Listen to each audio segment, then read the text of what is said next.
तर एकंदरीत पाहायला गेलं तर एक 6वा 7वा महिना किंवा 12वा 13वा महिना आपण पार केल्यानंतर आज ज्या काही आपल्या गायी आहेत त्या सध्या प्रेग्नंट असून त्यांचं वजन साधारण 500 किलोच्या वरच झालेलं आहे.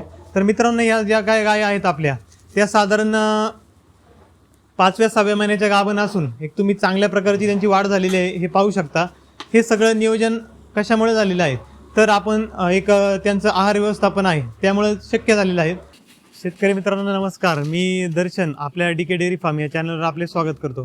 तर मित्रांनो, आजच्या ह्या व्हिडिओमध्ये एक चांगल्या प्रतीचं कालवड पालन कसे करावे याबद्दलची आपण माहिती जाणून घेणार आहोत. म्हणजेच काय तर साधारण जन्मलेलं जे वासरू आहे साधारण 20 ते 25 किलोच्या वासरापासून तर खाली होणाऱ्या गायीपर्यंत म्हणजे 650 प्लस वजनापर्यंत आपण कसे पोहोचू शकतो व त्यांचं नियोजन आपण कशा पद्धतीने करू शकतो याबद्दलची सविस्तर माहिती आजच्या व्हिडिओमधून आपण जाणून घेणार आहोत. तर मित्रांनो, आपल्या चॅनलला सबस्क्राईब करा आणि बेल आयकॉनवर क्लिक करा जेणेकरून नवनवीन व्हिडिओ आपल्याला आपल्या चॅनलच्या माध्यमातून पाहता येतील. तर मित्रांनो, आजला आपली ही जी काही कालवड झालेली आहे तिचं साधारण आता वय 2 महिन्याचं असून तिला आपण चाऱ्यामध्ये एक सुका चारा आणि हिरवा चारा असं दोन्ही चाऱ्यांचं आपण एक कॉम्बिनेशन देत आहे. त्यासोबत जे विविध कंपन्यांचं जे काल्फ स्टार्टर येत आहे ते आपण साधारण हिला अर्धा किलो ते 1 किलोच्या दरम्यान आपण देत आहे. जशी ती ज्या पद्धतीने खाते त्या पद्धतीने आपण देत आहे. त्यासोबतच तिला जे काही दुधाचं नियोजन असेल आपण एक कालवड जन्मल्यानंतर तिला आपण 6 लिटर आता दिवसाला दूध पाजतोय. सकाळी 3 लिटर व संध्याकाळी 3 लिटर अशा पद्धतीने आपण साधारण 1 महिन्याचं ते शेड्यूल ठेवतोय. तर दुसऱ्या महिन्यामध्ये तिला आपण 4 लिटर दूध, सकाळ 2 लिटर संध्याकाळी 2 लिटर अशा पद्धतीने आपण दूध देतो. दुधासोबत जे काही विविध कंपन्यांचे जे काही लिक्विड येतात कालवडींच्या चांगल्या परिपूर्ण विकासासाठी त्यांचा पण तुम्ही वापर करू शकता. मीही तशाच काही उत्पादनांचा वापर करतोय.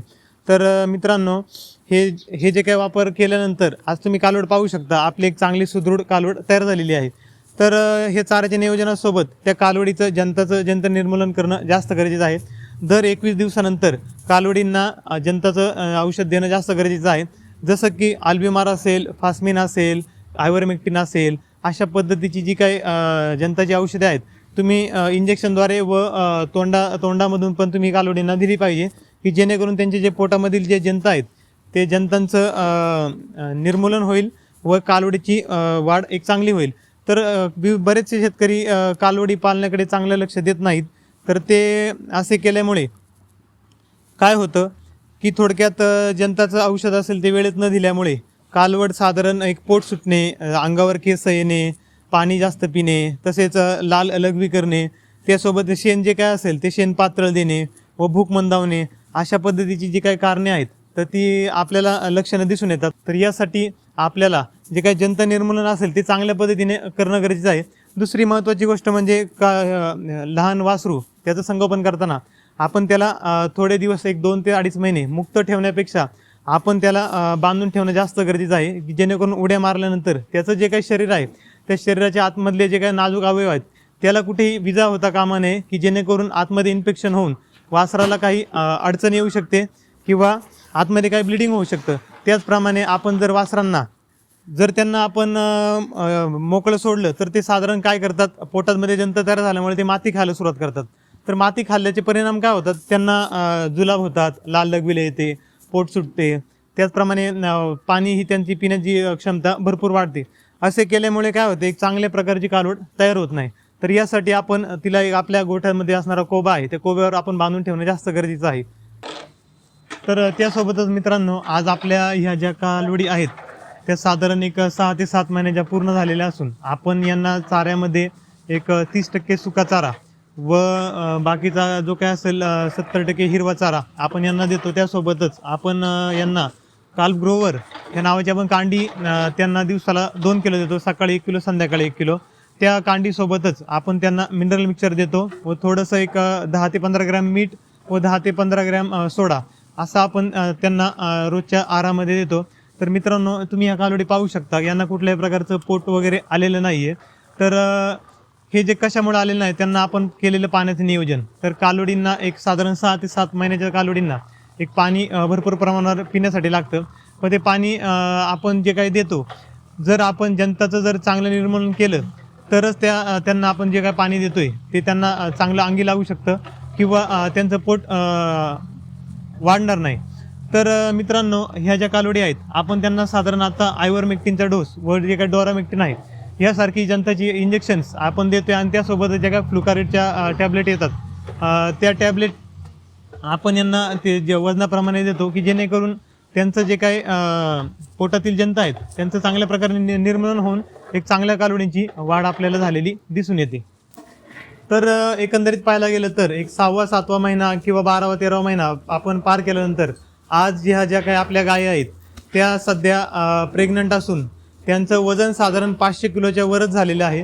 तर मित्रांनो, या ज्या काही गायी आहेत आपल्या त्या साधारण 5व्या 6व्या महिन्याच्या गाभण असून एक तुम्ही चांगल्या प्रकारची त्यांची वाढ झालेली आहे हे पाहू शकता.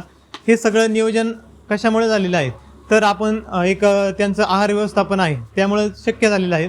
आपण त्यांना आहारामध्ये एक पौष्टिक प्रकारची वैरण देतोय जी की आपण 70% त्यांना आहारामध्ये मका देतोय, मक्याची कुट्टी देतोय, चांगल्या प्रकारचा TMR देतोय.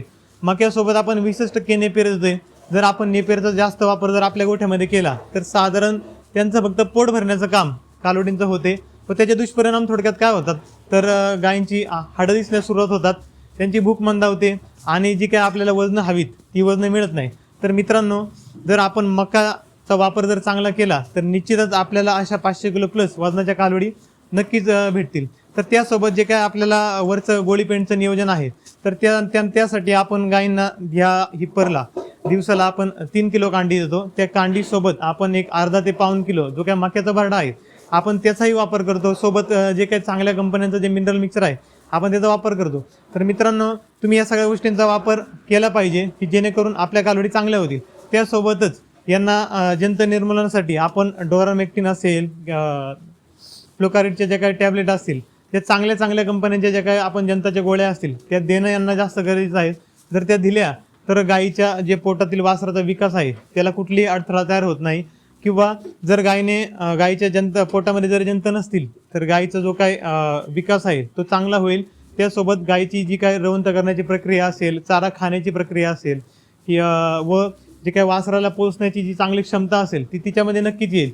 तर सोबतच मित्रांनो, आज हे आपल्या कालोडी ज्या आहेत त्यांचं 600 किलो प्लस वजन झालेलं असून आपल्या ज्या काही 9व्या महिन्यातल्या गायी आहेत ते आपण पाहू शकता. तर आज या ज्या आपल्या गायी आहेत यांचं वजन साधारण 700 किलो प्लस झालेलं आहे. तुम्ही पाहू शकता मित्रांनो, ही गाय कशा प्रकारची तयार झालेली आहे.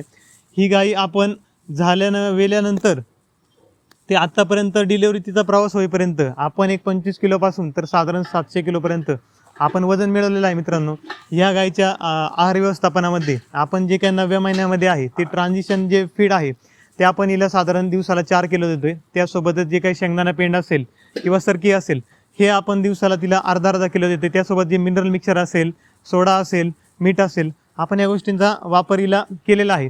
त्यासोबतच आपल्या शेतातील जी काही मक्याची जी काही कणसे असेल यांना आपण चांगल्या प्रमाणावर दिलेली आहेत. त्यामुळे आपल्याला यांचं वजन एक चांगल्या प्रकारे मिळालेलं आहे. त्यासोबतच आपण 9व्या महिन्यामध्ये असताना देखील ज्या फ्लुकारिड नावाची जी काही गोळी आहे, जंताची गोळी आहे, तिचा आपण जर वापर केला तर त्या प्रेग्नन्सी सेपासून त्यांना जर वापर केला तर निश्चितच ही गाय खाली झाल्यानंतर आपल्याला दूध उत्पादनामध्ये एक चांगली वाढ झालेली आपल्याला निश्चितच दिसून येईल. तर मित्रांनो, आजचा हा व्हिडिओ आपल्याला कसा वाटला? व्हिडिओ आवडल्यास व्हिडिओला जास्तीत जास्त शेअर करा आणि आपल्या चॅनलला सबस्क्राईब करा. धन्यवाद.